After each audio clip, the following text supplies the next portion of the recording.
नमस्कार।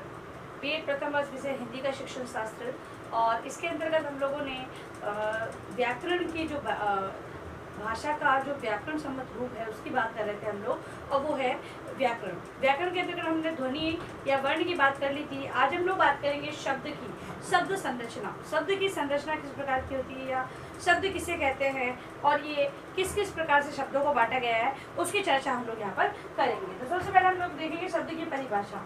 एक या एक से अधिक, एक या एक से अधिक ध्वनियों के मेल, ध्वनियों के मेल से जिस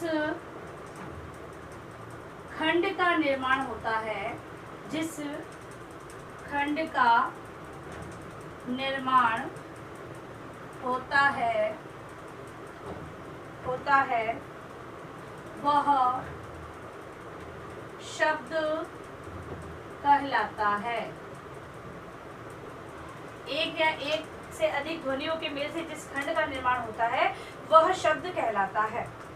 शब्दों के बिना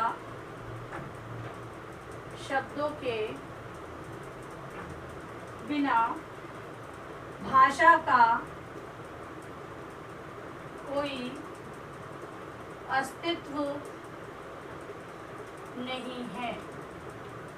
शब्दों के बिना भाषा का कोई अस्तित्व नहीं है। शब्द ही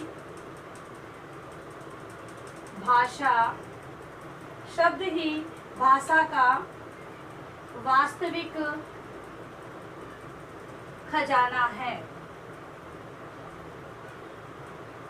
शब्द ही भाषा का वास्तविक खजाना है। जिसके पास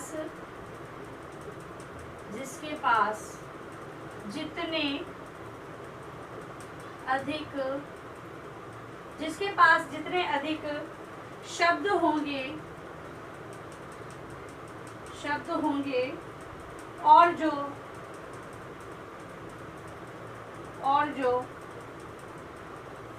इन शब्दों को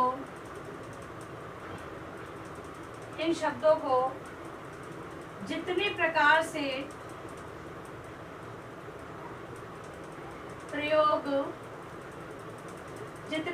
से प्रयोग करना सीख जाएगा उसकी भाषा उतनी प्रभावशाली और समृद्ध हो जाएगी।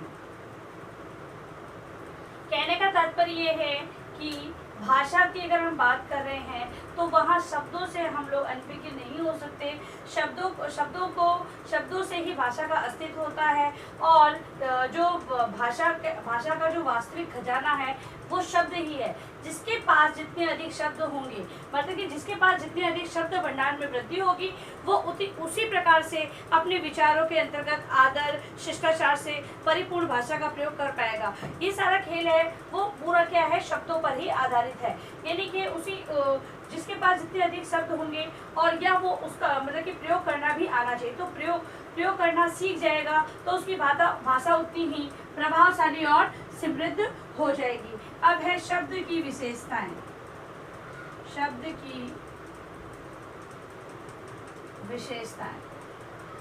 की विशेषताओं के अंतर्गत पहली विशेषता है शब्दों के मेल से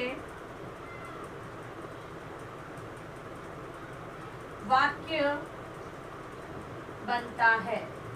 पहली विशेषता है कि इन्हीं शब्दों के मेल से वाक्य का निर्माण होता है। फिर है वाक्यों के प्रयोग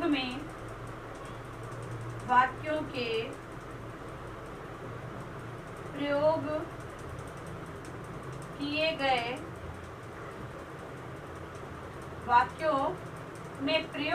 गए शब्द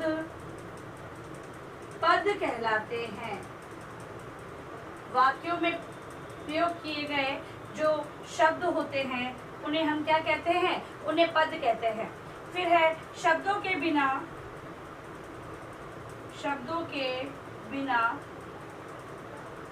भाषा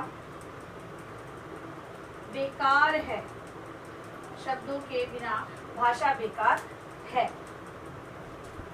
इसके और एक लास्ट विशेषता है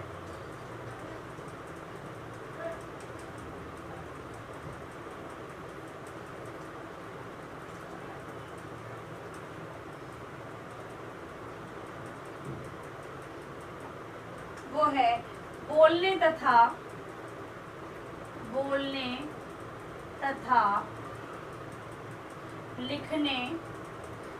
तथा लिखने में शब्दों का प्रयोग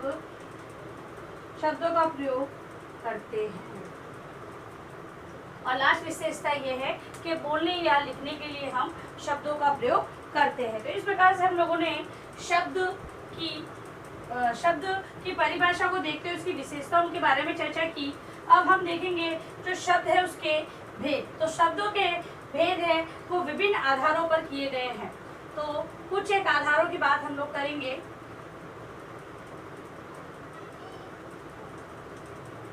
पहला है अर्थ के आधार पर,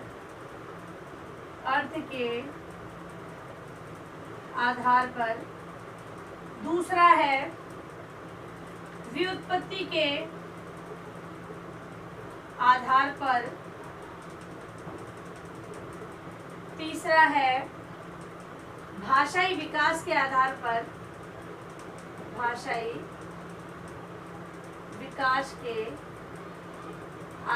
पर, शब्द, और चौथा है हमारा रूप परिवर्तन के आधार पर शब्द।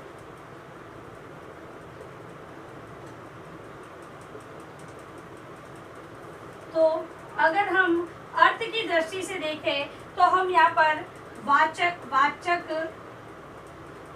की बात करेंगे, फिर लक्षक और व्यंजक, इन शब्दों की बात करेंगे। फिर हम लोग व्युत्पत्ति के आधार पर करेंगे तो रूढ़, यौगिक और योग रूप, इन शब्दों की बात करेंगे। इसके बाद आता है भाषाई विकास के अंतर्गत तो तत्सम, तद्भव,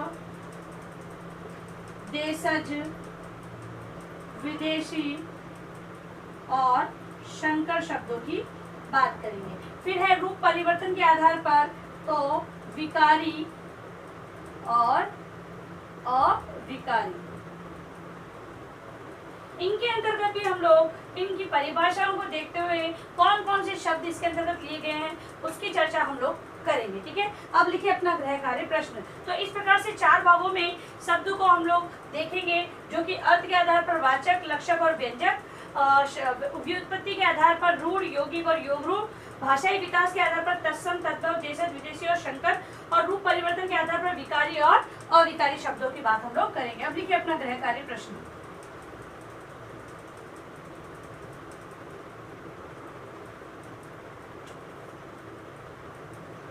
गृह कार्य प्रश्न में लिखें शब्द किसे कहते हैं, इसकी